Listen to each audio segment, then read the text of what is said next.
Hello viewers welcome back to new blog. तो मैंने आज मैंने मोर दादा এটা মানে পুৰা পোকে খাই আছে ব্লগ তেতিয়াহ'লে মই দাঁতটো জাৰি আনো মানে ডক্টৰৰ ওচৰত আহি আছোঁ। মানে গাড়ীতে উঠিছিলোঁ ভিডিঅ' এটা কৰিছিলোঁ কিন্তু ব্লগ ভালকৈ ভিতৰত ডিলিট হৈ গ'ল কেলৈ বুজি নাপালোঁ। এতিয়া আহি আছোঁ আমাৰ ওচৰৰ ৰাস্তাটো আমাৰ অভাজন এইখন বা আৰ্মি গাড়ী এখন বাটতে দেখিলোঁ। এই অৰুণাচলৰ কাষতে আছে যিহেতু তো এয়া আমাৰ ঘৰৰ কনষ্ট্ৰাকশ্যন এটা চলি আছে ৰাস্তাৰ কাষতে। তাৰপিছত এইখন হৈছে অৰুণাচলৰ প্ৰথমখন গেট, সেইপিনে অৰুণাচললৈ যাব পাৰি।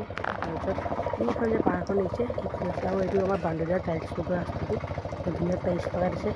মানে গেম্বলদিও মানে কামত নাহে, এনেকুৱাই ধুনীয়া টাইলছ লগোৱা ৰাস্তা। তো এইফালেতো তেল ডিপুটো ইণ্ডিয়ান অইলটো আমাৰ ওচৰতে আছে। এইটো হৈছে অৰুণাচল আৰু অসমৰ সীমাত থকা এইখন গেটখন, এইখন মেইন গেট। আৰু এইখন আছে আমাৰ দিখং দলংখন, আৰু তলফালে এখন দিখং নদী, আৰু এইখন হৈছে এখন পাৰ্ক। তাৰপিছত আহি পেলাই সদায় হস্পিটেল পাই গ'লোহি, আৰু মই কাম বন কৰি ওলাই কিনে এতিয়া ঘৰলৈ যাওঁ। আজিলৈ বাই বাই।